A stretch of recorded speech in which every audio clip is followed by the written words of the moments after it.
নবীজি জানিয়ে দিলেন জুমার দিনে কেউ যদি 80 বার নবীকে ভালোবেসে দরুদ পড়ে, বুড়া হোক বা জওয়ান হোক, আমার মা বোনেরা মহিলারা যদি চায় তারাও পড়তে পারে। এখানে কোনো নারী পুরুষের জন্য কোনো কন্ডিশন নেই। কেউ যদি 80 বার মাত্র নবীকে ভালোবেসে দরুদ সালাম নবীজির কদমে পৌঁছে দিতে পারে, নবীজি জানিয়ে দিলেন উম্মত তোমার 80 বছরের সগীরা গুনাহ আমার আল্লাহ মাফ করে দেয়। এর চেয়ে বড় বাজার আর কিছু আসেনি। অল্প একটু আমল করার পরে যদি 80 বছরের গুনাহ মাফ হয়ে যায় রে, এটার চেয়ে বড় আখিরাতের বাজার আর কিছুই হতে পারে না। দাইলামি শরীফের মধ্যে যে বন্ধু হাদিসের রাবী হলেন হযরতে আনাস রাদিয়াল্লাহু তাআলা আনহু, আপনার আমার প্রাণের নবী দু জাহানের বাদশা নবী তিনি বন্ধু বলে দিয়েছেন, কেউ যদি রাসূলকে ভালোবাসিয়া, নারী হোক বা পুরুষ হোক, বৃদ্ধ হোক বা বৃদ্ধ হোক, যুবক হোক বা যুবতী হোক, আমার রাসূল জানিয়ে দিয়েছেন প্রতিদিন রাসূলকে ভালোবেসে কেউ যদি মাত্র 1000 বার যদি দরুদ পড়তে পারো, আমার রাসূল জানিয়ে দিয়েছেন সে জান্নাত না দেখা পর্যন্ত তার মরণ হবে না। এর চেয়ে বড় বাজার আর কি আছে? তো এখান থেকে আপনাদেরকে কি শিক্ষাটা নিতে হবে না? শিক্ষাটা নিতে হলে অত্যন্ত ভদ্রভাবে, জেন্টল ভাবে মনোযোগ সহকারে কথাটা শুনতে হবে। আজকে আমাকে বিষয় দেওয়া হয়েছে মা খাতুনে জান্নাত ফাতেমার জীবনী থেকে কিছু তথ্য দেওয়ার জন্য। আপনারা কি ওনার জীবনী থেকে একটু তথ্য নেবেন? কথা বলে নিতে রাজি? এই কারণে আমি ওমা আরসালনাকা ইল্লা রাহমাতাল লিল আলামিন ছোট্ট আয়াতটা তেলাওয়াত করেছি। তার কারণ হলো আমার নবী হলেন রহমত। এই রহমতের সাথে যুক্ত হয়ে গেলেন মা খাদিজাতুল কুবরা সুবহানাল্লাহ রাদিয়াল্লাহু তাআলা আনহা। সুবহানাল্লাহ। বন্ধুরে আমার নবীজির পিতা হলো আমার মা খাতুনে জান্নাত ফাতেমার পিতা হলো আপনার আমার প্রাণের নবী সরকারে মদিনা ইমামুল মুরসালিন রাহমাতুল লিল আলামিন মুহাম্মদুর রাসূলুল্লাহ সাল্লাল্লাহু আলাইহি ওয়াসাল্লাম। আর মা হলো খাদিজাতুল কুবরা। সুবহানাল্লাহ। মা খাদিজাকে চিনেননি আপনারা? আমরা সবাই চিনি। ওমা চিনেন না? আরে দেখেই কি চিনিনি? ঈমানি দিক দিয়ে তো অনেক কিছু না দেখেও চেনা যায়। আমরা দেখিনি নবীকে, কিন্তু ঈমানি চেতনা দিয়ে, ঈমান দিয়ে আমরা নবীকে চিনে নিয়েছি অনেক আগেই। ঠিক কি না বলেন? আমার কথা কিছু হাকিকত আপনারা বুঝে নেবেন। বুঝবেন না আপনারা? আপনারা যেহেতু সুন্নি মানা মানুষ, বোঝা তো একেবারে ভেরি নাথিং আপনাদের জন্য। বুঝে নেবেন সবকিছু কি ভাঙা যায়? হ্যাঁ বন্ধু আমার দিকে নজর দেন। নবীজি সম্পর্কে সারা জীবন ওয়াজ শুনেছেন। নবী তিনি নবীদের নবী, এই জন্য বলা হয় ইমামুল মুরসালিন। তাদের সুযোগ্য কন্যা যার নাম হলো খাতুনে জান্নাত ফাতেমা, এখানে আমি পড়ে আসছি। বন্ধু মা খাদিজা এমন একজন নারী ছিল রে, মা খাদিজার কবরে ফেরেশতা পর্যন্ত প্রশ্ন করতে আসেনি। সুবহানাল্লাহ। মা খাদিজার আগে যে বিয়ে হয়েছিল প্রত্যেকটা স্বামীর ঘরে সন্তান ছিল, ঠিক না? কিতাব প্রমাণ করেছে মা খাতুনে জান্নাত যখন মা খাদিজার ওদরে আসলো রে, মা খাদিজা বলতেছে আমার এই নুরানি সন্তান পৃথিবীতে আসবে, আমি খাদিজা অন্যান্য সন্তানদের মতো কোনো ভারী কোনো কিছু আমি মনে করিনি। সুবহানাল্লাহ। অত্যন্ত নিয়ামতে পরিপূর্ণ ছিল মা খাদিজা। এমন একজন নারী ছিলেন মহিয়সী নারী। আমার রাসূল সারা জীবন মা খাদিজার হারানোর ব্যথা বলতে পারেনি। মা আয়েশা সিদ্দিকা রাদিয়াল্লাহু তাআলা আনহা তিনি জানিয়ে দিলেন, আমার নবীজি যখন মা খাদিজাকে নিয়ে বলতে থাকতেন, আয়েশা বলতেছেন যে নবীজি যখন খাদিজাকে নিয়ে বলতে থাকতেন প্রশংসা করতে থাকতেন, তিনি বলতে থাকতেন, মা আয়েশা বলতো আমার খুবই হিংসা হতো, আমার নবীজির মধ্যে কোনো ক্লান্তি আসতো না। বন্ধু মা খাদিজাকে হারিয়ে আমার নবীজির জীবনে সবচেয়ে বড় একটা শক্ত তিনি সঙ্গী হারিয়েছেন, যিনি সুখে দুঃখে নবীজির সঙ্গে ছিলেন, এমনকি জীবনের সকল দৌলত নবীজির কদমে বিলিয়ে দিয়েছিলেন। শত্রুদের থেকে বন্ধু পর্যন্ত। ও বন্ধু মা খাদিজার অনন্য জীবন বৃত্তান্ত নিয়ে বলতে পারবো না। একদিন জিবরাইল আসতেছেন আমার নবীজির কাছে, এই দিক দিয়ে খাদিজাও আসতেছেন। বন্ধু হজে গেলে উঠেননি পাহাড়ের চূড়ায়, কথা কয় না, মাজায় ধরে যায় যায় না, জিরাইয়া ওঠা যায় না। কিন্তু প্রতিদিন মা খাদিজা কেমন করে বন্ধু যাইতো, কেমন ছিল রে। জিব্রাইল আসতেছেন নবীজির কাছে খোঁজ নেবেন। জিব্রাইল এসে নবীজির দরবারে হাজির হয়ে গেলেন। এখনো খাদিজা আমার নবীজির কাছে এসে পৌঁছায়নি। পাহাড়ের নাম কি? কথা কয় না, জাবালে নূর। কথা বলেন না কেন? পাহাড়টা উঁচু রে, ওই পাহাড়ে এখনকার অসুস্থ মানুষ যায় উঠতে পারে না। বন্ধু জিব্রাইল এসে ডেকে ডেকে বলে, ইয়া রাসূলুল্লাহ, খাদিজা আপনার কাছে আসতেছে গো নবী। আল্লাহ রাব্বুল আলামিন খাদিজাকে সালাম দিয়েছে, আমি জিব্রাইল খাদিজাকে সালাম দিয়ে দিলাম, আপনি খাদিজার কাছে সালামটা পৌঁছে দিয়ে। সুবহানাল্লাহ, সুবহানাল্লাহ। এটা মা খাতুনে জান্নাত ফাতেমার কলেজার টুকরা মা, গর্ভধারিণী। ও বন্ধু, পাওয়ার আছে তাইলে সন্তানটা কেমন হবে? মা খাতুনে জান্নাত ফাতেমার সম্পর্কে, আহলে বাইত সম্পর্কে রাসূল আল্লাহ কোরআনে বলেছেন, কুল লা আসআলুকুম আলাইহি আজরান ইল্লা আল মাওয়াদ্দাতা ফিল কুরবা। আল্লাহু আকবার। আল্লাহ রাব্বুল আলামিন আল্লাহর হাবিবকে বলতেছে, হাবিব আপনি বলে দেন, কাকে বলে দিবে আমাদের? কাকে? হাবিব আপনি জানিয়ে দেন, আপনি বলে দেন, আমি যে তোমাদের কাছে রিসালাতের বাণী পৌঁছে দিয়েছি। কি? আমি তোমাদের কাছে রিসালাত পৌঁছে দিয়েছি, তোমাদের কাছে সৎ পথ প্রদর্শন করেছি, উপদেশ দিয়েছি। এর বিনিময়ে আমি তোমাদের কাছে কিছুই চাই না রে, আমি চাই শুধু আমার আহলে বাইতের ভালোবাসা। সুবহানাল্লাহ। কথা বুঝেন নাই আপনারা? তুমি কথা বলি, কি কয়? ওরা কি বলে? মহিলা প্রজেক্টরে যায় না, লাইনটা মনে হয় হয়তো কোথাও কোনো কিছু হয়েছে। তুমি একটু খেয়াল রেখো। হ্যাঁ, আমার মা বোনেরাও আলোচনা শুনতে হবে, কারণ তাদের মধ্যে হিসাবে বেশি জাহান্নামী। রাসূল যখন মেরাজে গেলেন, জাহান্নামের দিকে তাকাইয়া দেখলেন শুধু ধনী ধনী লোক আর মহিলা বেশি। আরে নাউজুবিল্লাহ কোন না, নাউজুবিল্লাহ। আর জান্নাতের দিকে তাকাইয়া দেখলেন শুধু গরিব মানুষ আর পুরুষ মানুষ বেশি। সুবহানাল্লাহ। এজন্য আমার মা বোনদের আলোচনা শোনা দরকার আছে না?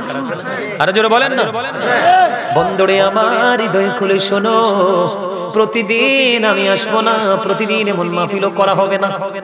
মাহফিল করতে অনেক কষ্ট হয়, অনেক চিন্তা ভাবনা, অনেক কিছু করা লাগে। তাহলে মা খাদিজার দাম কম না বেশি? ওই খাদিজার সুযোগ্য সন্তান মা খাতুনে জান্নাত ফাতেমা।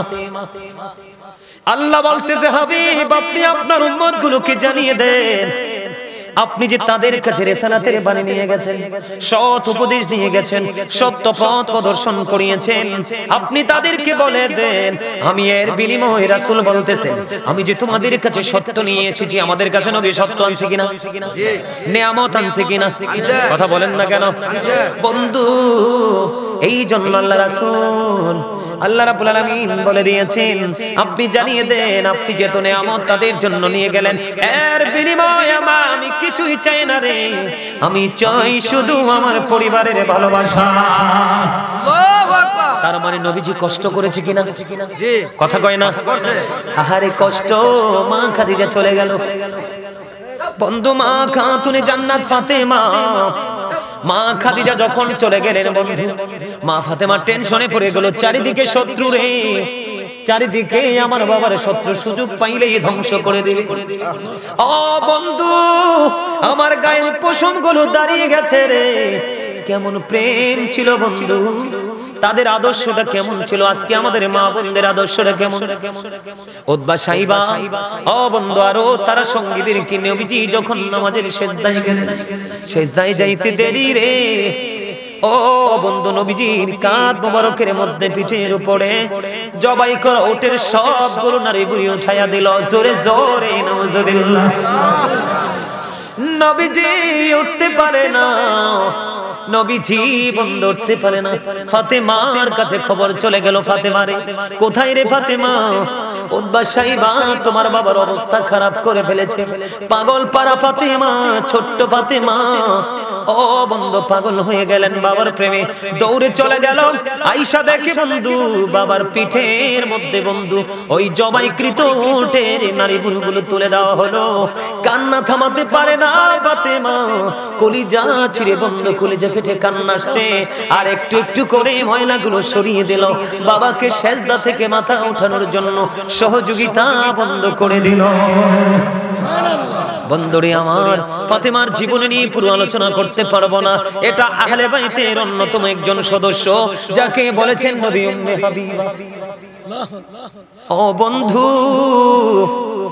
আমার নবী বলেছে আমি যে তোমাদের কাছে এত নিয়ামত দিলাম, সত্য রাস্তাটা দেখিয়ে দিলাম, অপরাধ থেকে বেঁচে থেকে জান্নাতি হওয়ার জন্য সকল নিয়ামত দেখিয়ে দিলাম, এর বিনিময়ে আমি কিছুই চাই না রে, আমি চাই শুধু আমার পরিবারের ভালোবাসা। নবীর পরিবারের মধ্যে মা ফাতেমা, হযরত আলী, ইমাম হাসান হুসাইন রাদিয়াল্লাহু তাআলা আনহু, আমরা তাদেরকে ভালোবাসবো কি বাসবো না? তাদের সে সম্মান করব কি করব না? বন্ধু আমার দিকে তাকান, ডান বাম একটু তাকাবেন না, ডান বাম তাকানোর দরকার নাই, যেহেতু লোকাল গ্রাম, আশেপাশ দিয়ে বাচ্চা আসবে, জনে জন আসবে, সাউন্ড দিবে, আপনারা তাকাবেন না, আমার দিকে তাকান। আল্লাহ রাসূল বলতেছেন আমি মা বোনদেরকে বিশেষ করে মিন করে বলছি, মা গো, ও সিমরাইলের আমার মা বোনেরা, সবাই হৃদয় কুলে শোনো গো, আমার নবী বলেছেন ফাতেমা তো সাইয়্যিদাতু নিসাই আহলিল জান্নাহ। আমার নবীজি বলেছেন mother Fatema is the leader of females in জান্নাহ। আমার নবীজি বলেছেন ও সিমরাইলের আমার মা বোনেরা, গোটা পৃথিবীর আমার মা বোনদেরকে বলবো মা ফাতেমাকে তোমরা ফলো করো, কারণ আমার নবীজি জানিয়ে দিলেন মা বোনদের জান্নাতি লিডারিনী সরদারিনী হবে ওই রাসূলের আহলে বাইতের অন্যতম সদস্য মা ফাতেমা। ফাতেমাকে ভালোবাসতে কে বলেছেন? আল্লাহ। আরো জোরে বলেন না। খবরটা আল্লাহ রাসূলকে দিয়ে আমাদের কাছে পৌঁছে দিয়েছে। আমরা ভালোবাসবো কিনা, সম্মান করব কিনা? মা ফাতেমা মন মহিষী ছিল রে। ও বন্ধু একেবারে গরিব, ঠিক কিনা বলেন? কি একেবারে গরিব। মা ফাতেমা যখন বন্ধু রান্না করতেন, কাজ করতেন, যাতা ঘোরাতেন, সব সময় ওনার কলবের মধ্যে থাকতো কন্টিনিউ জিকির। এখনকার মা বোনেরা তো বিসমিল্লাহ বলে না, ঘুমটাই দেয় না। মা ফাতেমার সাথে দলে প্রেম হলো না, কথা বলেন না কেন? মা ফাতেমা এমন পর্দা করতো রে, ও বন্ধু পৃথিবীর কেউ ফাতেমারকে একটা নজর দেখে না। এমন সুন্দর নুরানি ফুটন্ত ফুল, যেই ফুলের ঘ্রাণ নেবে পৃথিবীর পর্দাশীল নারীরা, এই ফুটন্ত গোলাপের ঘ্রাণ নেবে পৃথিবীর মুমিনা যারা তাহাজ্জুদ পড়েছে, কোরআন তেলাওয়াত করেছে, 5 ওয়াক্ত নামাজ পড়েছে, কোনদিন স্বামীর কলিজায় আঘাত দেয় নাই। বন্ধু মা ফাতেমাকে নিয়ে আমি কি বলবো, আমার মতো অধম কি বলতে পারি রে। মা ফাতেমা তো যেমন তেমন কোন নারী নয়, যেমন তেমন কোন মহিলা নয়। আজকে আসার সময় পর্যন্ত বন্ধু কিতাব দেখে এসেছি রে, এমন রাত্র মা ফাতেমা নফল নামাজ পড়তেছে বন্ধু, কোরআন তেলাওয়াত করতেছে, খবর নেই। কোরআন তেলাওয়াত করতে করতে বন্ধু পার হয়ে গেছে রজনী, হঠাৎ করে আজানের ধ্বনি শুনতে পায়। এখনকার মা বোনের স্টার জলসা দেখতে দেখতে রাত পার করে দেয়, ঠিক কিনা বলেন? তাহলে তারা ফাতেমার মতো ফুটন্ত গোলাপের ফুটন্ত হাসি পাবেনি দেখতে, তাদেরকে পাবে না। ও বন্ধু মা ফাতেমাকে পাবেন, আমার দিকে তাকান। আওয়াজ শুনে শুনে বাড়িতে গিয়ে মা চাচি দাদিদেরকে বলবেন, ফুফুদেরকে বলবেন, খালাদেরকে বলবেন সারাটা রাত বন্ধু কোরআন তেলাওয়াত করত। আর তিনি নারীদের জানেন আল্লাহ রাব্বুল আলামিন সৃষ্টি থেকে নারীদের একটা সমস্যা আছে শরীরে, প্রতি মাসে কিন্তু একবার হয়। এমন কোন সমস্যা ছাড়া সহজে মা ফাতেমা রোজা ভাঙতেন না। কথা বলেন না কেন? প্রায় প্রতিদিন তিনি বন্ধ রোজা রাখতেন, তাহাজ্জুদ পড়তেন, 5 ওয়াক্ত নামাজ পড়তেন। যখন তিনি কাজ করতেন আল্লাহর জিকির তার সিনায় থাকতো, সারাক্ষণ বন্ধু তিনি ইবাদতের মধ্যে থাকতো। ও বন্ধু, ফাতেমা একদিন কান্দে, নামাজের মুসল্লায় বসে বসে কান্দে। দেখেন এখনকার যুগের নারীরা ম্যাক্সিমাম নারীদের অত্যাচারের শিকার স্বামী। কথা কান্না কেন? স্বামী কি কুত্তার বাচ্চা পর্যন্ত এখনকার নারীরা বলে, থাপ্পড় পর্যন্ত দেয়। দেয় কি দেয় না? আপনাদের সিমরাইলে হয়তো নাই রে, আমার জীবনে কত দেখছি বন্ধু কোমরে কাপড়টা গেঁথে স্বামীকে মেরেছে, টাকার জন্য, পয়সার জন্য, বাবার বাড়ি যাওয়ার জন্য। আবার আমি বলছি না যে পুরুষরাও ভালো, কিছু কিছু পুরুষ আছে বেয়াদব, নিজেরটা ছাড়া বিবিরটা বোঝে না, আছে না নাই? এটা কখনোই বন্ধু সুন্দর দাম্পত্য জীবন হতে পারে না। আমার দিকে তাকান বন্ধু, মা খাতুনে জান্নাত ফাতেমা নামাজে বসলো, নামাজে বসে নামাজ তিনি শেষ করলেন। অত্যন্ত গুরুত্বপূর্ণ কথা বন্ধু শুনবেন। তিনি কি করলেন? নামাজের মধ্যে যখন বসলেন, ঠিক নামাজ তোনার শেষের দিকে আমার নবীজি আসলেন। এসে দেখে ফাতেমা কান্দে, দুই চোখ দিয়ে পানি শুধু ঝরঝর করে পড়তেছে, কান্দে, শুধু কান্দে। নবীজি মা ফাতেমার চোখের পানি তো সহ্য করতে পারতো না, কারণ এত বেশি ভালোবাসতো রে। ও বন্ধু, আপনারা জানেন মেয়েকে কেমন ভাবে ভালোবাসতেন, জান্নাতের সরদারিনীকে কেমন ভাবে ভালোবাসতেন। নবীজির কাছে যখন কোনো প্রয়োজনে মা ফাতেমা যেতেন, আমি কি একটু বলবো একটা মজার ঘটনা? আপনার কি বিরক্ত হবে? আমি এই নামাজের ঘটনাটা পরে বলি, তার আগে একটা প্রেমের ঘটনা আপনাদেরকে শোনাবো, শুনবেন? মা ফাতেমার দুটো কলিজার টুকরা আছে, জানেননি আপনারা? আজকে এই গ্রামে, সিমরাইল গ্রামের অসংখ্য যুবকের মাঝে আমি কিছু যুবক দেখতে পাইছি, শুরু থেকে আমার কাছে বসেছো, আমার দিকে পলকহীন দৃষ্টি দিয়ে আলোচনা শুনেছো। যুবক বন্ধু, আমি তোমাদেরকে শুধু যুবক বলবো না, আমি বন্ধু বলে সম্বোধন করলাম। হুজুর কেন গো? কারণ যৌবন কালের আমল আল্লাহর কাছে বেশি পছন্দের। সুবহানাল্লাহ বলেন না? তোমাদেরকে আমি আরেকটা মজার খবর দেই রে, আমার নবীজি আর একটা মজার খবর দিয়েছেন। যুবক যারা যৌবনকালে পা রেখেছো, তোমাদেরকে বলছি শুধু আজকের জন্য নয়। রাসূল বলেছেন আল হাসান ওয়াল হুসাইন সাইয়্যিদা শাবাবি আহলিল জান্নাহ। আমার রাসূল বলেছেন Imam Hasan and Hussain are the leader of younger people in Jannah. আহারে সিমরাইলের যুবক, কেমন করে বাড়ি বসে আছো রে? আমার নবীজি জানিয়ে দিয়েছেন, যুবক তোমরা যারা যৌবনকালে রাসূল প্রেমে পড়েছো, নবীর আহলে বাইতের প্রেমে পড়েছো, তাদের আদর্শ লালন করে বাস্তবায়ন করছো, নবীজি বলতেছে রে যুবক শুনে রেখো, আমার নবীজি বলতেছে তোমরা কোনো টেনশন করো না, কাল হাসুরের দিন জান্নাতে তোমরা দেখতে পাবে তোমাদের লিডার হয়ে যাবে, তোমাদের জান্নাতের নেতা হবে আমার কলিজার টুকরা, দুই কলিজার টুকরা ইমাম হাসান হুসাইন ফাতেমার সুযোগ্য সন্তান। সুবহানাল্লাহ। আমি আপনাদেরকে একটা মজার খবর শোনাই বন্ধু, অত্যন্ত প্রেমময়। ইমাম হুসাইন বন্ধু ছোট্ট, ইমাম হুসাইন বন্ধুদের সাথে একটু খেলতে যাবে। যাওয়ার সময় মাকে এসে বললেন, মা গো আমি একটু খেলতে যাই, খেলা শেষ করে আসলে তুমি আমারে আপেল খাওয়াতে হবে। আল্লাহু আকবার বলেন না? সুবহানাল্লাহ বলে। কিন্তু হাদিস শরীফের মধ্যে এসেছে তখন মদিনার কোথাও কোনো আপেল নাই, মদিনার কোথাও কোনো আপেলের ব্যবস্থা নাই। এখন ইমাম হুসাইন এসে বললেন, মা মা গো খেলাটা শেষ করে আসি গো মা, আসার পরে আমারে আপেল দিতে হবে। ওই যে মা ফাতেমা সঙ্গে সঙ্গে বলছেন, যাও বাবা খেলা শেষ করে আসো গো, আমি তোমাকে আপেল দিব। কিন্তু বন্ধু মদিনার কোথাও তো আপেল নাই। ইমাম হুসাইন তো খেলতে চলে গেল। মা ফাতেমা আবার হঠাৎ করে চিন্তা শুরু করে দিলেন, আমি মা কখনো সন্তানের কাছে আমি ছোট হতে পারবো না, মিথ্যাবাদী হতে পারবো না। এখনকার বাবা মা সন্তানের সাথে কত ফাইজলামি করে কি করে না? দেখেন তাদের আদর্শ কি, তাদের থেকে শিক্ষা নেওয়া উচিত আমাদের বাবা মা যারা হয়েছে আমরা। এবার মা ফাতেমা চিন্তা করতে করতে বিভোর হয়ে গেলেন। ওনার ললাটের মধ্যে বন্ধু ঘাম চলে আসলো, দৌড়ে চলে গেলেন। মা ফাতেমার ঘর আর নবীজি রওজা কিন্তু বেশি ডিসটেন্স ছিল না। শেষ করে দিতাম না, আমি আমার কিন্তু একটা অভ্যাস আছে, আমার ডানে বামে যে বসবো কানে কানে কথা কইতে হইতো, যা কইতে হইব ছাত্র ভাই আমার লগে ডাইরেক্ট। চাচারা কি কন, ভাইরা কি কন? এবার কি করলেন? মা ফাতেমা চিন্তা করলেন সমাধান হতে পারে, বাবার কাছে যাই। দৌড়ে চলে গেল বাবার কাছে। রে আমার প্রাণে নবীর কাছে বন্ধু, যাইতে দেরি।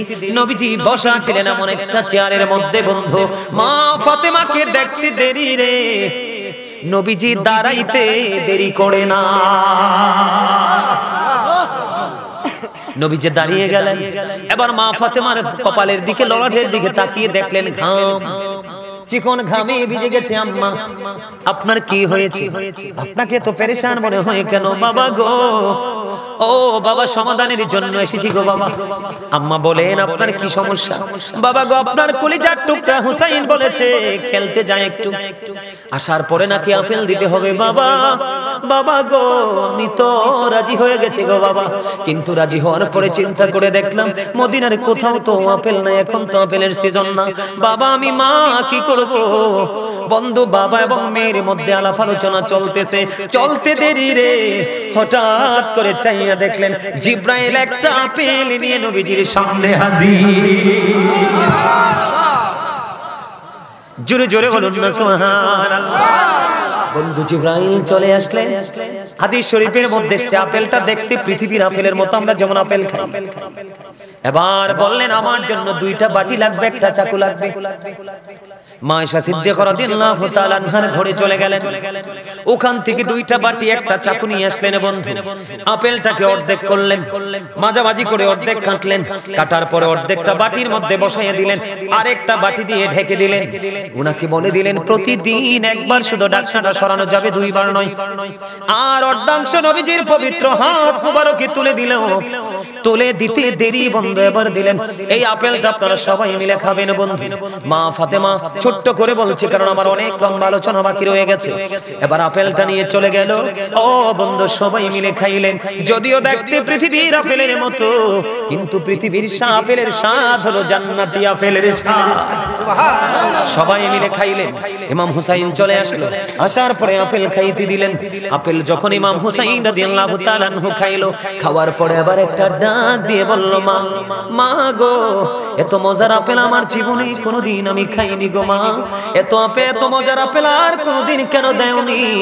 এখন থেকে প্রতিদিন আমার এই আপেল দিতে হবে। আরেকটা মুশকিল, কথা কর না কেন? এবার মা ফাতেমাকে বলল, মা গো, এই আপেল তুমি কোত্থেকে আনছো? বাবা, আমি আনিনি, এই আপেল তোমার নানার কাছে এসেছে জান্নাত থেকে। একটা দৌড় দিছে নানার কাছে, গলা জড়িয়ে ধরে বলে, নানা, নানা গো, ও নানা, আমার আবদার নিয়ে এসেছি গো নানা। নানা, প্রতিদিন এখন থেকে আমাকে আপেল দিতে হবে। আমার নবীজি রাজি হয়ে গেলেন। ওই যে রহস্য বন্ধু, পুরো বাটির মধ্যে অর্ধেকটা আপেল। এবার কি করলেন? দিন বন্ধু শেষ হয়ে গেল, রাত্র ফুরিয়ে গেল। পরের দিন মা খাতুনে জান্নাত ফাতেমা বাটিটা সরালো।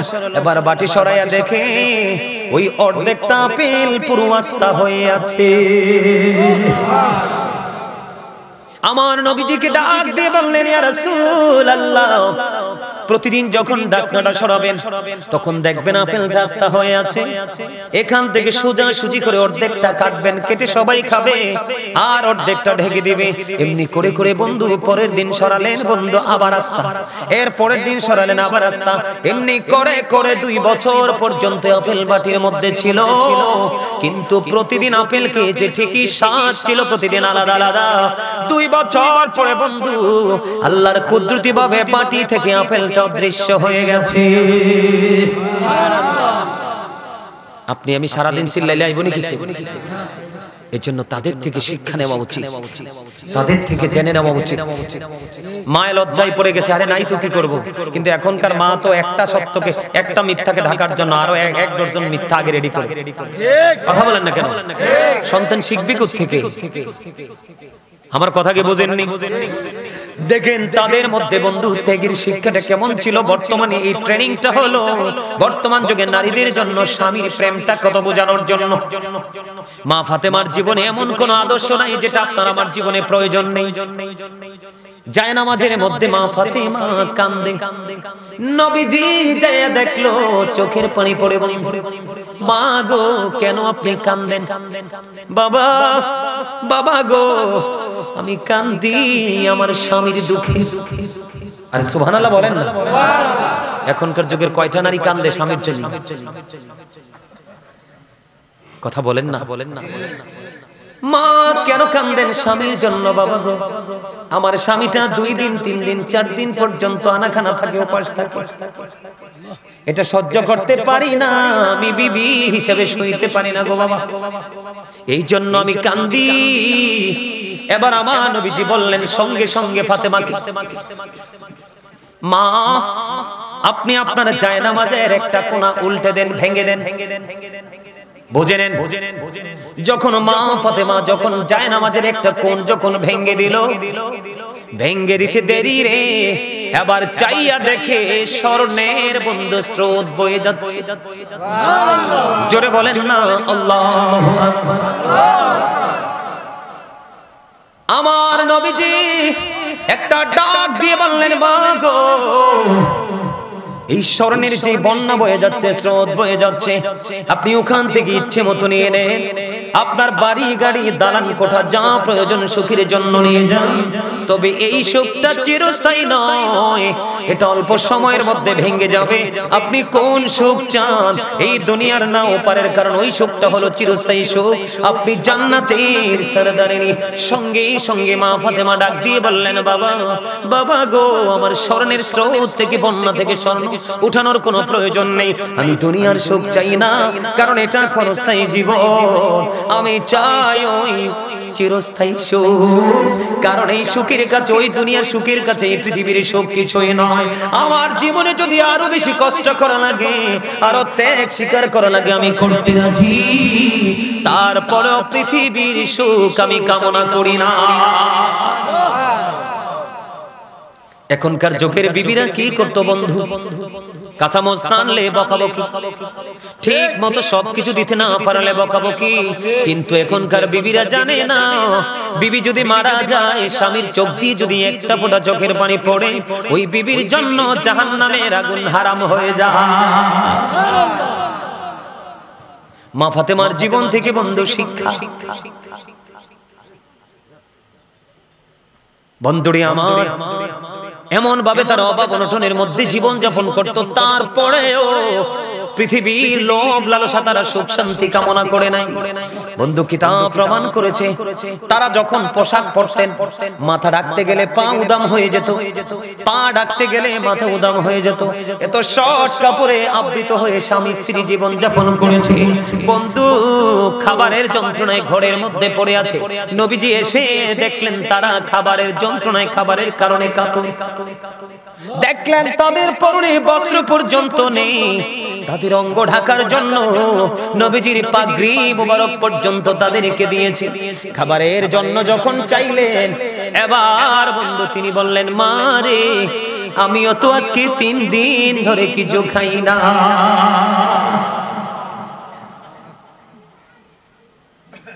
বন্ধুরে আমার, তাদের জীবনী থেকে শিক্ষার কোনো অভাব নেই। স্বামী স্ত্রীর মধুর বন্ধনের কথা বলছি বন্ধু। একদিন হযরতে আলী করে ছোট ছোট ছোট্ট ছোট্ট ফুটফুটি দুটো কলিজার টুকরা সন্তান আছে, ইমাম হাসান হোসেন, তাদের খাবারের কোনো বন্ধু ব্যবস্থা নাই। সারা দিন ঘুরলেন, কোনো কাজ করতে পারলাম না, একটি দিরহাম উপার্জন করতে পারলাম না। বন্ধু ঘরে চলে আসলো, ঘরে চলে আসার পরে মা ফাতেমার সাথে দেখা হলো। মা ফাতেমা দেখলেন স্বামীর চেহারাটা একটু মলিন হয়ে আছে। কি হয়ে আছে? একটু মলিন, ভারাক্রান্ত হৃদয় নিয়ে ঘরে ঢুকলো। ঢোকার পরে মা ফাতেমা দেখে স্বামীর চেহারা মলিন দেখে সহ্য করতে পারলো না, একটা ডাক দিয়ে বললেন, স্বামী গো আপনি টেনশন করবেন না, আমার কাছে একটা চাদর আছে। কি আছে? আমার কাছে একটা সুন্দর চাদর আছে, এটা আপনি নিয়ে যান, এটা দিয়ে কিছু খাবারের ব্যবস্থা করে চলে আসেন। সমস্যা ও আচ্ছা আচ্ছা আচ্ছা আচ্ছা। কথা বুঝেননি? আমাদের দেশের এখনকার যুগের বর্তমান সব স্ত্রীরা কিন্তু এমন না, ভদ্রতা অবশ্যই আছে। স্বামী প্রেমিক আছে না? স্বামীকে না খাওয়াইয়া বিবি খাবে না, এমন বিবি আছে না? যদি না থাকতো পৃথিবীও থাকতো। কথা বলেন না কেন? স্বামীর গায়ে আঘাত লাগলে সেই যন্ত্রণা বেশি আঘাত করে, সেই যন্ত্রণা বেশি দেয় বিবিকে, এমন বিবি আছে না? আপনাদের গ্রামে খোঁজে দেখেন আছে। আর ম্যাক্সিমামই কিন্তু স্বামীরে মারতে ধরে, ঝগড়া তো কোনো শেষই নাই। কথা কন না কেন? আমরা যে বাসায় থাকি আর কি, কইতাম নি রে, আমরা যে বাসায় থাকি বুঝছেন নি, আমরা যে ইউনিটে থাকি, সেই পাশের ইউনিটে একটা বাচ্চা আমার বাচ্চার চেয়ে ছোট। তা আমার বোন বড়, ওর বাচ্চার প্রায় বয়স 10 বছর। তো বারান্দা দিয়ে বুঝছেন না, কাছাকাছি তো ইউনিট। তো আমার বোন এই বাচ্চাটাকে প্রশ্ন করছে, বাবু তোমার নাম কি? তুই একটা কুত্তার বাচ্চা। নাউজুবিল্লাহ বলবেন না? এই কথাটা যদিও খারাপ, আমি আপনাদের সামনে বলছি কেন জানেন? আমি কিন্তু সারা দিন এই শব্দটা নিয়ে শুধু গবেষণা করলাম। যখন আমার কাছে আসলো যে ছোট্ট বাচ্চাটাকে জিজ্ঞেস করলো তোমার নাম কি বাবু, সে পাল্টা জবাব দিল তুই কুত্তার বাচ্চা। শব্দটা কি অত্যন্ত বিশ্রী না? কথা বলেন। সারা দিন আমি গবেষণা করলাম, কোনো উত্তর আমার ব্রেইনে আসে না। পরে বিকেলে যখন আমি গাড়িতে উঠলাম, মাহফিলের জন্য রওনা দিলাম, গাড়িতে উঠে তাদের সাথে, ড্রাইভারের সাথে, সবার সাথে বিষয়টা শেয়ার করলাম। আসলে এটা কেন হতে পারে? এতটুকু বাচ্চা এই শব্দটা শিখলো কোত্থেকে? এত নোংরা শব্দ। তখন আমার ড্রাইভার সাহেব বলতেছে, হুজুর আমার কাছে মনে হয় ওরা স্বামী স্ত্রীর মধ্যে কোনো মিল মহব্বত নেই। আমার কাছে মনে হয় ওদের মধ্যে গরমিল আছে, যেই কোনো বিষয় নিয়ে ওরা ঝগড়া হয়, ওরা আমার মনে হয় স্বামী স্ত্রীকে অথবা স্ত্রী স্বামীকে প্রায় কুত্তার বাচ্চা বলে গালি দেয়। অন্যথায় এই ছোট্ট বাচ্চা কিন্তু কুকুরের বাচ্চা শিকার কথা। মা ফাতেমার জীবন আদর্শের সাথে কিন্তু এই কথাটা আসে। তো এখনকার স্বামী স্ত্রী ভালো না, এই জন্য ছেলেরাও ভদ্র হয় না, মেয়েরাও ভদ্র হয় না। বন্ধুরে আমার দেখেন তাদের পাওয়ার, তাদের মর্যাদা কত বেশি বন্ধু। এবার বাকাতুনে জান্নাত ফাতেমা যখন চাদরখানা দিল, স্বামী হযরতে আলী আহলে বাইতের অন্যতম সদস্য, ইসলামের চতুর্থ খলিফা, এবার কি করলে তিনি বন্ধু ইহুদির কাছে চাদরটা দিলেন। এক ইহুদির কাছে চাদরখানা দিয়ে ওখান থেকে কিছু দিরহাম নিলেন, নিয়ে বন্ধু খাবার ব্যবস্থা করলেন, খাবার নিয়ে আসলেন। খাবার নিয়ে যখন আসতেছে, মা খাতুনে জান্নাত ফাতেমা বাচ্চাদের জন্য খাবার তৈরি করতেছে। রাত্র যখন গভীর হয়ে গেল, রাত্র যখন একেবারে গভীর হয়ে গেল, গভীর রজনীতে ইহুদির বিবি কি করছেন? আলমিরার মধ্যে বন্ধু মা ফাতেমার চাদরখানা যত্ন করে রাখলেন। মন দিয়ে শোনেননি কথা? আমি বিশেষ করে আজকের আলোচনাটা আমার মা বোনদের জন্য করছি। মা গো, একটু হৃদয় খুলে শোনো। মা ফাতেমাকে যদি পেতে চাও তোমাদের জান্নাতে সরদারিনী লিডারিনী হিসাবে, তাহলে মা ফাতেমাকে তোমাদেরকে ফলো করতে হবে। এবার কি করলেন? মা ফাতেমার স্বামী তো তিনি কিছু দিরহাম পেলেন, এখান থেকে খাবার নিয়ে আসলেন, খাবার জোগাড় নিয়ে ব্যস্ত। ওই দিক দিয়ে ইহুদি যখন চাদরটা নিয়ে গেল, ইহুদির বিবি অন্ধকার রুমের মধ্যে আলমিরার মধ্যে বন্ধু মা ফাতেমার চাদরটা যত্ন করে রাখলো। রাত্র যখন অন্ধকার হয়ে গেল রে, এবার চাইয়া দেখে আলমিরা থেকে, ওই অন্ধকার রুম থেকে নূরের রোশনি যেন বের হয়ে আসতেছে। এবার ইহুদির বিবি একটা ডাক দিয়ে বলতেছে ফ্যামিলির সকল সদস্যকে, ওই রুমে তো আমি কোনো প্রদীপ জ্বালাই নাই, ওই রুমে তো আমি কোনো বাতি জ্বালাই নাই। কেন রে? আমার এই অন্ধকার রুম থেকে নূরের রোশনি বের হচ্ছে, নূরের জ্যোতি বের হচ্ছে, নূরের আলো বের হচ্ছে। এবার বন্ধু অন্ধকার রুমের মধ্যে চলে গেলেন। অন্ধকার রুমের মধ্যে যাইয়া দেখে রে, মা ফাতেমার ওই নুরানি চাদর থেকে শুধু নূর ঝলমল ঝলমল করছে। এরা কিন্তু ইহুদি, এরা কি ইহুদি পরিবার। পুরো বন্ধু আশ্চর্য হয়ে গেল, এই কেমন চাদর? নিশ্চয় এটা কোনো আসমানি চাদর, এটা সাধারণ কোনো চাদর নয়। পুরো পরিবার নিয়ে নবীজির দিকে রওনা হলো। যেই মানুষের চাদরের মধ্যে তো নূর, এই মানুষ না জানি কত নুরানি। হাদিস শরীফের মধ্যে এসেছে বন্ধু, জীবনীতে খুঁজে পেলাম। এবার পুরো পরিবার চলে আসলেন রাসূলের দরবারে, এসে ওই মধুর কালিমা পড়ে মুসলমান হয়ে গেল। এবং যাওয়ার সময় মা খাতুনে জান্নাত ফাতেমার চাদরটা আবার ফাতেমাকে ফিরিয়ে দিয়ে যায়। তাদের গোলামিতে কোনো কমতি নাই, এমনিতে তারা রাসূলের বংশধর, রাসূলের আওলাদ, রাসূলের আহলে বাইত। আমরা তাদেরকে ভালোবাসবো কিনা? তাদের সাথে প্রেম করব কিনা? তাদের আদর্শ লালন করব কিনা? ইহুদি বেঈমান কাফের মুশরিকদের সংস্কৃতিকে বয়কট করব কিনা? করবেন না? আরে মা ফাতেমার পরনের পোশাক দেখে, কি দেখে? দাওয়াত খেতে গিয়েছিলেন এক জায়গায়, দাওয়াত খেতে যাওয়ার পরে মা ফাতেমার পরনের কাপড় দেখে ইহুদি পাগল হয়ে গেছে মহিলা। কই আপনি এই শাড়িটা কোত্থেকে কিনেছেন? এটা আমার লাগবে। কই শাড়ি তো পৃথিবীর কোন বাজারে পাওয়া যায় না, এটা পাওয়া যায় জান্নাতের বাজারে। আরে জোরে বলেন না সুবহানাল্লাহ। কোথায় পাওয়া যায়? কোথায় পাওয়া যায়? কই আমি তৈল ওই বাজারে যাব। কই বাজারে যদি যাইতে চাও তাহলে তোমার ধর্ম ত্যাগ করে ফেলো। ফাতেমা, ও ফাতেমা, ওই জান্নাতের বাজারটা কই রে? ফাতেমা কই, জান্নাতের বাজার পৃথিবীতে নয়, এটা আল্লাহ রাব্বুল আলামিন ডিজাইনেবল করে সাজিয়ে রেখেছে। তুমি যদি ওই শাড়ি পরতে চাও তাহলে তোমাকে কালেমা পড়ে মুসলমান হতে হবে। মা ফাতেমার ওই শাড়ির প্রেম দেখে রে ও বন্ধু একজন বেঈমান নারী মুসলমান হয়ে যায়। আর আমরা মুসলমান হয়ে মা ফাতেমার আদর্শকে লালন না করে মুনাফিক হয়ে কবরে যাই। এটাকে আমাদের জন্য লজ্জার না? আরো জোরে বলেন না। তাদের পাওয়ার মর্যাদা দেখেন। নবীজির একজন দাসীর নাম শুনছেন নি? উম্মে আইমান, যিনি নবীজির প্রস্রাব মোবারক খেয়ে ফেলেছে। শুনেন আপনারা? নবীজির প্রস্রাব মোবারক খেয়ে ফেলেছে। নবীজি কয় এটা নবীজির প্রস্রাব। সেই কয় পৃথিবীর শ্রেষ্ঠ নিয়ামত। উম্মে আইমান একজন সাহাবী, মহিলা সাহাবী, নবীজির দাসী। বন্ধু, নবীজির প্রস্রাব মোবারক শুধু খাবার কারণে আমার নবীজি পৃথিবীতে ওই দাসীকে জান্নাতি বলে ঘোষণা দিয়ে গেছে। ওই বরকতময় দাসী উম্মে আইমান তিনি বলতেছেন, হাদিস শরীফের মধ্যে এসেছে বন্ধু, তিনি বলতেছেন আমি একদিন ফাতেমাকে দেখতে গেলাম। ফাতেমাকে যখন দেখতে গেলাম, যাইয়া দেখলাম ফাতেমার ঘরের দরজাটা বন্ধ। ভিতর দিয়ে লক করে তিনি ঘুমিয়ে আছেন।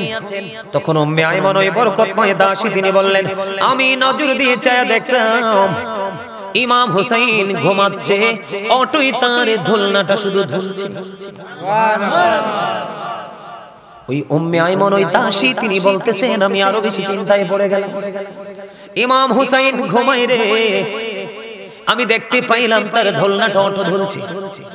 আর একটু গভীর করে নজর দিয়ে চাইয়া দেখলাম মা খাতুনে জান্নাত ফাতেমা তিনি ঘুমিয়ে আছে, কিন্তু উনি তো জাতা ঘোরাচ্ছিলেন। কি ঘোরাচ্ছিলেন? জাতা ঘোরাচ্ছিলেন বন্ধু, আটা বানানোর জন্য। কিসের জন্য? জব। জাতা ঘোরাচ্ছে। কিন্তু তিনি দেখতে পাইলেন ফাতেমা তো ঘুমিয়ে আছে, আর ফাতেমার কলিজার টুকরা সন্তানও ঘুমিয়ে আছে, দোলনা অটো ঝুলছে। আবার তিনি দেখতে পাইলেন ফাতেমার জাতাটাও অটো ঘুরছে। জোরে জোরে বলুন সুবহানাল্লাহ। উম্মে আইমান দেখি বিস্মিত হয়ে গেল, তিনি চিন্তিত হয়ে গেলেন। এবার তিনি একটা সেকেন্ড বন্ধ দেরি করলেন না, দৌড়ে চলে গেলেন নবীজির দরবারে। দৌড়ে চলে গেলেন, ইয়া রাসূলুল্লাহ, ইয়া হাবিবাল্লাহ, নবী গো, ও প্রাণের নবী, আশ্চর্য ধরনের ঘটনা। কি রে, কি দেখিছো তুমি? কই নবী গো, আমি দেখতে পাইলাম আমরা মা ফাতেমার সন্তান খাতুনে জান্নাত ফাতেমার সন্তান ঘুমায়, কিন্তু দোলনাটা অটো ঝুলছে। কে গো? নবী ঝুলাচ্ছে। আমি দেখতে পাইলাম ফাতেমা ঘুমায়, কিন্তু ফাতেমার জাতা তো ঘুরতেছে। এবার আমার নবীজি বলে, রে আইমান, উম্মে আইমান, এই যে তুমি দেখতে পেয়েছো, যা দেখেছো সবই ঠিক, এখানে ফাতেমা ঘুমায় যাতা, ঘোরাতে ঘোরাতে সে ক্লান্ত হয়ে গেছে। কি হয়ে গেছে? ক্লান্ত হয়ে গেছে রে।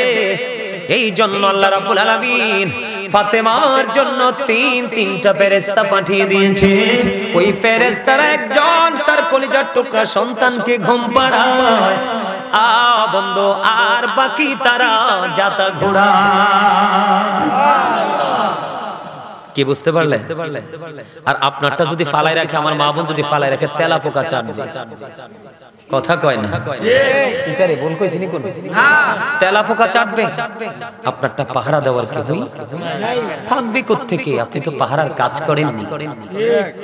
আপনি তো জীবনে কাউকেই ভালোবাসতে পারলেন না, না রাসূলকে, না ফাতেমাকে, না আলী ফাতেমার সন্তান কলিজার টুকরা হাসান হুসাইনকে, না পারলেন সাহাবীদের জীবনকে, না পারলেন আল্লাহর ওলিদের জীবনকে আপনি গ্রহণ করতে, না পারলেন কোন আলেমের সাথে প্রেম করতে। তাহলে আপনার জীবনের পরিবর্তন আসবে কোত্থেকে? স্বপ্ন দেখা যায়, কল্পনা করা যায়, কখনোই করা যায় না। তাহলে এখান থেকে আমাদেরকে বের হয়ে একদিন মা ফাতেমা তার ঘর থেকে বের হচ্ছে। মা ফাতেমার ঘর আর নবীজির হুজরা কিন্তু বেশি দূর ছিল না। আপনারা মদিনায় গেছেন নি কেউ? চাচা দেখছেন নি? নবীজির রওজা এবং মা ফাতেমার বাড়ি বেশি দূর না। তখন তো বন্ধু ডাইরেক্ট ছিল, এখন তো একটু দালান টালান দোয়াল টোয়াল দিয়ে একটু ব্যতিক্রম করে ফেলেছে। বন্ধু খালি ছিল তখন। মা ফাতেমা যখন নবীজির কাছে যাওয়ার জন্য প্রস্তুতি নিল রে, হঠাৎ করে দেখতে পাইলেন একটা ওট মা ফাতেমার ঘরের দরজায় এসে হাজির। এসে মা ফাতেমাকে সালাম দিলেন। সালাম দেওয়ার পরে বন্ধু এবার মা ফাতেমাকে ডাক দিয়ে বলে, রে ফাতেমা, আপনি কি বাবার বাড়ি যাইতে রেডি হইছেন? আপনি যদি কলিজার টুকরা বাবার কাছে যাইতে রাজি হন, তাহলে আপনি আমার পিঠে চড়েন, আপনাকে নামিয়ে দিয়ে আসি। কি মনে করলেন? গত কয়দিন আগে সবে বরাত গেছে। ওমা গোমা, বাংলাদেশে কি এত মাজার রোগী? মানে কোমরের ব্যথার রোগী আর কি, বাংলা ভাষায় কইলাম আর কি। আপনার কি কোন কোমর না? হ্যাঁ, মাজাও মাজা অল্প কয়েকজনে কয়, ম্যাক্সিমাম লোকে কোমর। খোদা, মুই তো কোমরের জ্বালা বইতে আরি না, মুই তো কোমরের জ্বালাই খাড়াইতে আরি না। মুই নামাজ পড়বো কিরফিন নি, এইয়া মুই করতে পারবো না। ঠিক না বেঠে? ওমা গোমা, সারাদিন বেটা ডেন্ডারা ফিটে টোটাল সাইকেল লয়ে ঘুরে, শুক্রবার এলে করে একটা শেয়ার রাখে। আর মহিলারা যে কত মিছা কথা কয়, কত মিথ্যার অজুহাতে যে তারা নামাজ ছাড়ে। কথা কর না কেন? আফসোস লাগে, কারণ আমারও তো মা মহিলা। মহিলাদেরকে সম্মান দিয়ে কথা বলবো চিরজীবন, কিন্তু এখন তো বলতে হয়, আমাদেরকে বাধ্য হয়ে বলতে হয় না। তারা বেয়াদবের মতো চলে। পোশাক পরার পরেও তাদের অঙ্গ দেখা যায়, দেখা যায় না? তারা পোশাক পরে তারপরে তাদের শরীর দেখা যায়। নবীজি বলছে, যে পোশাক পরার পরেও তার পোশাক বডি তোমরা দেখবে, তোমরা বলবে এই নারী পোশাক পরিহিত নারী নয়, সেটা ল্যাংটা নারী। আরো জোরে বলেন না নাউজুবিল্লাহ। কোন ওয়াজ করতাম করছেন? এই যে মা ফাতেমার জীবনী থেকে মুষ্টিময় কিছু তথ্য দিলাম, আপনাদের কাছে কি ভালো লাগছে না? মধুর মতো লাগছে না? আমাদের মা বোনেরা তো এত উপরে পর্যায়ে হয়তো বা যেতে পারবে না, কিন্তু ওনাকে ফলো করে তো আল্লাহর প্রিয় বান্দীদের অন্তর্ভুক্ত তো হতে পারবে। আপনারা যারা স্বামী হয়েছেন, বিবিদেরকে একটু বলবেন যেন 5 ওয়াক্ত নামাজ পড়লেই মা ফাতেমাকে পাবে, যেন কোরআন তেলাওয়াত করে, যেন রাতে উঠে তাহাজ্জুদ, সুযোগ পেলেই যেন তারা রোজা রাখে। আসছে সামনে রমজান মাস, এই রমজানের মাস আমাদের জন্য রোজা রাখা ফরজ। কি ফরজ না? মা ফাতেমা কন্টিনিউ রোজা রাখতে, আপনাকে আমি কন্টিনিউ রাখতে বলি না, আপনি সুযোগ করে করে রাখবেন। রাজি আছেন তো? সবাই রাজি আছেন না? আমরা সবাই রাজি আছি তো? কথা বলেন না, আরো জোরে। সম্মানিত উপস্থিতি, ও মা কি ধারি গড়ি এত তাড়াতাড়ি হাঁটে। আমি স্টেজে উঠলে জন লাগে, গড়িটাও আমার লগে 2 নাম্বারই করে। স্টেজে উঠলে দৌড়ে টাইম চলে যায়, এটা কি উচিত কথা? আসলে পবিত্র সময় এমনি চলে যায়। যারা জান্নাতে যাবে তাদের সময়ের খবরও আমি আমার মা বোনদেরকে বলবো, তারা যখন মা ফাতেমাকে ফলো করে জীবন যাপন করবে, তারা মুমিন মুমিনাদের অন্তর্ভুক্ত হয়ে যাবে। আল্লাহ রাব্বুল আলামিন তাদের জন্য জান্নাতে খাবার বরাদ্দ করে দিবে। সুবহানাল্লাহ। আরো জোরে কোন না সুবহানাল্লাহ। এই আপনাদেরকে বলি, আপনারা যারা পুরুষ লোক, আমরা যারা পুরুষ মানুষ, আপনাদেরকে বলছি, আপনারাও চলার পথে অনেক হিসাব করে চলবেন। কারণ পুরুষদেরও কিন্তু, বর্তমান যুগের পুরুষদেরও কিন্তু অপরাধের শেষ নাই।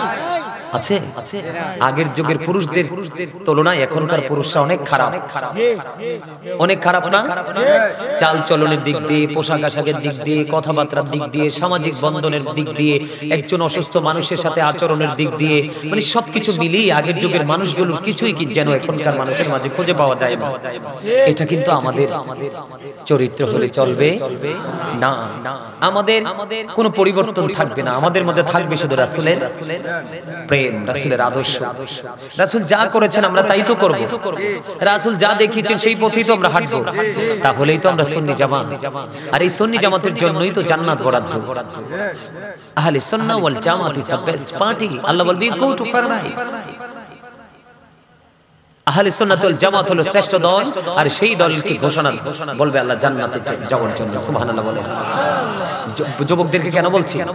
যৌবনকালে কিন্তু যুবকরা এখন কিন্তু ইফটিজিং বেশি করে, কথা কয় না? করে না?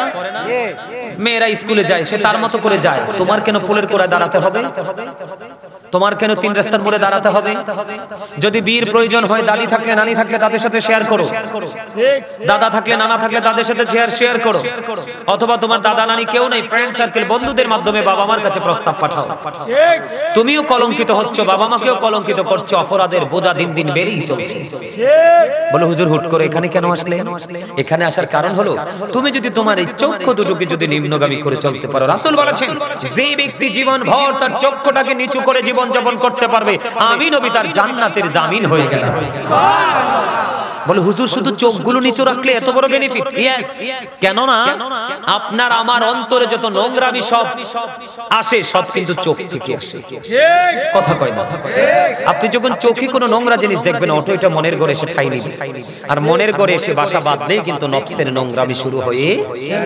এই জন্য রাসূল বলেছে চক্ষুটাকে নিচু করে রাখো। যুবক, তোমাদের জন্য জান্নাতি হুর আল্লাহ বরাদ্দ করে রাখছে। এত সুন্দরী, ওর বডির দিকে তাকাইলে তার শরীরে যে রক্তগুলো চলাচল করে, এটাও তুমি প্র্যাকটিক্যালি দেখতে পাবে। সুবহানাল্লাহ।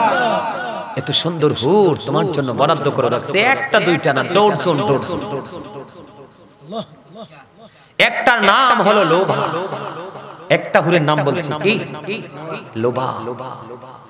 লোভা নামক হুর, সে যখন অন্ধকার, একেবারে গভীর অন্ধকার রজনীতে মুস্কি একটা হাসি দিবে, তার একটা দাঁত যদি কোনো দিক দিয়ে বের হয়, দুটো ঠোঁটের মাঝখান দিয়ে একটা দাঁত যদি বের হয়, ঠিক দাঁতের গ্লেজে পুরো অন্ধকার রাজ্য থেকে আলোয় ভরে যাবে। সুবহানাল্লাহ। এটা চিরস্থায়ী। এই আমার দিকে তাকাও যুবক, বিয়ে করার পরে বিবির সাথে সংসার করো, এক সপ্তাহ 15 দিন, 1 মাস, 2 মাস, 3 মাস, সর্বোচ্চ 1 বছর, সর্বোচ্চ সীমা তোমাকে 1 বছর দিলাম। 1 বছর পরে কিন্তু আর ভালো লাগবে না। লাগবে, কারণ শরীরের মধ্যে যা তুমি জমিয়েছিলে শেষ হয়ে গেছে। এটা কিন্তু লজ্জার বিষয় নয়, এটা জানার বিষয়। কিন্তু তুমি যখন জান্নাতি যুবক হয়ে যাবে, তোমাকে যখন আল্লাহ জান্নাতি বলে ঘোষণা করে দিবে, তুমি যদি অসংখ্য হুরের সাথে একসাথে আলিঙ্গন করো, তোমার যৌবন কমবে না, বরং যতই তুমি আলিঙ্গন করবে ততই বাড়বে। সুবহানাল্লাহ। এই দামি যুবক হয়ে যাওয়ার চেষ্টা করতে হবে। ওই যে লোভা নামক হুর, সে যদি পৃথিবীর দুর্গন্ধময় পরিবেশে যদি একটু যদি তার নিঃশ্বাসটা পড়ে, পুরো সুগন্ধে ভরে যাবে। এই লোভা নামক হুর যদি একেবারে টাটকা লবণাক্ত পানির মধ্যে যদি একটু থুতু যদি সে নিক্ষেপ করে, একেবারে নোনা পানি যেটা মুখে দেওয়া যায় না, মুখে যদি ধো তুমি মুখ জ্বলতে থাকবে। কারণ আমরা তো সারা দেশ ঘুরি, যেমন আপনি যখন পশ্চিমবঙ্গে যাবেন, যেমন যশোর সাতক্ষীরার দিকে যাবেন, আমি যখন যশোর সাতক্ষীরার দিকে গেলাম, যশোর বিমানবন্দরে গিয়ে গেলাম, আমি ঢাকা থেকে বিমানে উঠলাম, যশোরে গিয়ে নামলাম। তো নামার পরে ওরা কিন্তু আমাকে রিসিভ করার জন্য আসছে, ব্যাংকের একজন অফিসার আমাকে ইনভাইট করেছেন, আমি গেলাম। তো ওনারা গাড়ি নিয়ে আসছে, বুঝছেন নি? তো গাড়ি নিয়ে যে আসছে, চাচা একটু যাচ্ছি গরম হাওয়া, আবার একটু যাচ্ছি ঠান্ডা হাওয়া। আমার জীবনে ফার্স্ট